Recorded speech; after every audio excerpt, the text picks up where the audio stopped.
नुकतीच थंडी चालू झालेली आहे आणि या थंडीसोबतच ओठ फुटणे किंवा पायांना भेगा पडणे, त्वचा काळवंडल्यासारखी वाटणे किंवा त्वचा खूप कोरडी जाणवणे, या सगळ्या समस्या जर तुम्हालाही जाणवत असतील तर आजचा व्हिडिओ नक्की बघा। आजच्या व्हिडिओमध्ये मी तुम्हाला या सगळ्या प्रॉब्लेम्स करता एक सोल्युशन देणार आहे। मी तुम्हाला आयुर्वेदिक पद्धतीने तुमच्या स्किनची काळजी कशी घ्यावी याकरता 5 टिप्स सांगणार आहे, त्यामुळे व्हिडिओ शेवटपर्यंत नक्की बघा। टिप नंबर 1 म्हणजे अभ्यंग। हो येस, तेलाने शरीराला मालिश करणे। तेलाने शरीराला मालिश करणे किंवा अभ्यंग हे फक्त दिवाळीपुरतेच मर्यादित न ठेवता जर तुम्ही ते पूर्ण थंडी करता चालू ठेवले तर मात्र तुमच्या त्वचेला पोषण मिळून ती तजेलदार बनू शकते। याकरता तुम्ही अगदी साधं तिळाचं तेल सुद्धा वापरू शकता किंवा चंदन, बला अशा वनस्पतींनी युक्त असलेली तेल सुद्धा वापरू शकता। तुम्हाला जर आमचा अभ्यंग ऑइल ऑर्डर करायचा असेल तर खाली दिलेल्या लिंकवर नक्की क्लिक करा। टिप नंबर 2 लिक्विड पण पौष्टिक असा आहार। हिवाळ्यामध्ये त्वचा कोरडी पडण्याचे सर्वात महत्त्वाचे कारण असते ते म्हणजे हिवाळ्यातला कोरडेपणा किंवा हवेत आलेला थंडावा आणि कोरडेपणा। तो जर तुम्हाला काउंटर करायचा असेल तर त्याकरता तुम्ही हिवाळ्यामध्ये गरमागरम मुगाचं कढण किंवा त्याच पद्धतीने वेगवेगळ्या प्रकारची सूप्स यांचा वापर तुमच्या जेवणामध्ये नक्कीच करू शकता। टिप नंबर 3 नैसर्गिक स्किन केअरचा वापर।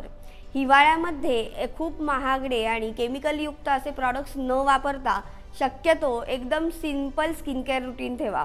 त्याकरता तुम्ही अभ्यंग ऑइल, उपटन तसेच चंदन, मंजिष्ठा, अनंता यासारख्या वेगवेगळ्या वनस्पतींनी तयार केलेले फेस पॅक नक्कीच वापरू शकता। तसेच आयुर्वेदामध्ये काही ऋतूंप्रमाणे म्हणजेच स्पेसिफिक ऋतूप्रमाणे वापरण्याकरता काही फेस पॅक सांगितलेले आहेत, त्याचाही वापर तुम्ही करू शकता। त्याची माहिती आपण पुढच्या व्हिडिओत घेणारच आहोत। टिप नंबर 4 आयुर्वेदिक डाएट फॉलो करा।